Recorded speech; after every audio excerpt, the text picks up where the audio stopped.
Assalamualaikum warahmatullahi wabarakatuh. Perkenalkan, nama saya Dedi Munandar dengan NIM 240170102. Saya membuat video ini untuk memenuhi tugas mata kuliah keamanan sistem komputer dengan tema pengantar keamanan kriptografi. Jelajahi dasar-dasar keamanan kriptografi mulai dari fungsi hash hingga tanda tangan digital. Fungsi hash, sidik jari digital. Integritas data, memastikan data tidak diubah selama transmisi atau penyimpanan. Keamanan, menghasilkan nilai hash unik untuk setiap input, solid dibalik. Efisiensi, proses cepat untuk memverifikasi data dalam jumlah besar. Penerapan fungsi hash. Yang pertama, blockchain, yaitu fungsi hash adalah tulang punggung teknologi blockchain, mengamankan setiap blok, transaksi, dan integritas seluruh rantai, mencegah perubahan data historis. Yang kedua, penyimpanan kata sandi, yaitu sistem tidak menyimpan kata sandi asli, melainkan hashnya. Ketika Anda login kata sandi Anda di hash dan dibandingkan dengan hash yang tersimpan, meningkatkan keamanan secara drastis. Yang ketiga, verifikasi file. Sebelum atau setelah mengunduh file, nilai hash dapat dibandingkan untuk memastikan file tidak rusak atau diubah oleh pihak yang tidak berwenang selama proses transfer. MAC atau Message Authentication Kode. Autentikasi pesan. MAC adalah kode autentikasi pesan yang menggunakan kunci rahasia bersama antara pengirim dan penerima untuk memverifikasi integritas dan keaslian pesan. Ini menambahkan lapisan keamanan yang penting di atas fungsi hash murni. Yang pertama, memastikan pesan berasal dari pengirim yang sah dan memiliki kunci rahasia yang benar. Yang kedua, melindungi dari pemalsuan dan perubahan pesan oleh pihak ketiga yang tidak berwenang. Yang ketiga, menggabungkan fungsi hash dengan kunci rahasia, menciptakan sidik jari yang hanya dapat dibuat dan diverifikasi oleh pihak yang memiliki kunci. Penerapan MAC. Yang pertama, keamanan jaringan. MAC digunakan untuk mengamankan komunikasi antar perangkat dalam jaringan, memastikan bahwa data yang diterima tidak hanya utuh, tetapi juga berasal dari sumber yang terpercaya. Kedua, transaksi keuangan.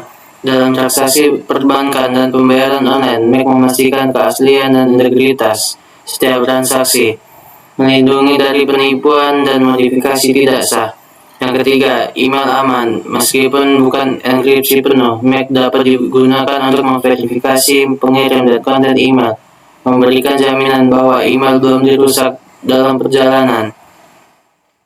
Tanda tangan digital, bukti keaslian. Tanda tangan digital adalah skema matematis yang canggih untuk memverifikasi keaslian dan integritas pesan atau dokumen digital. Ini mirip dengan tanda tangan tulisan tangan, tetapi dengan tingkat keamanan kriptografi yang jauh lebih tinggi. Yang pertama, non-repudiasi, yaitu pengirim tidak dapat menyangkal telah mengirim pesan atau dokumen setelah ditandatangani, memberikan bukti yang tidak dapat disangkal di pengadilan hukum. Kedua, yaitu memastikan bahwa dokumen atau pesan tidak diubah setelah ditandatangani. Setiap perubahan, bahkan yang terkecil, akan membatalkan tanda tangan. Autentikasi, memverifikasi identitas. Penanda tangan meyakinkan penerima bahwa dokumen tersebut benar-benar berasal dari sumber yang diklaim. Bagaimana tanda tangan digital bekerja? Yang pertama, ada dokumen asli, yaitu pesan atau dokumen yang akan ditandatangani. Yang kedua, ada fungsi hash, yaitu hash dokumen dibuat. Yang ketiga, ada kunci pribadi, yaitu hash dienkripsi dengan kunci pribadi pengirim. Yang keempat, yaitu ada kunci publik, yaitu penerima memverifikasi dengan kunci publik pengirim. Penerapan tanda tangan digital, dokumen hukum, mengesahkan kontrak dan perjanjian digital. Distribusi perangkat lunak, memastikan perangkat lunak tidak dirusak. Layanan pemerintah, mengamankan komunikasi dan dokumen resmi.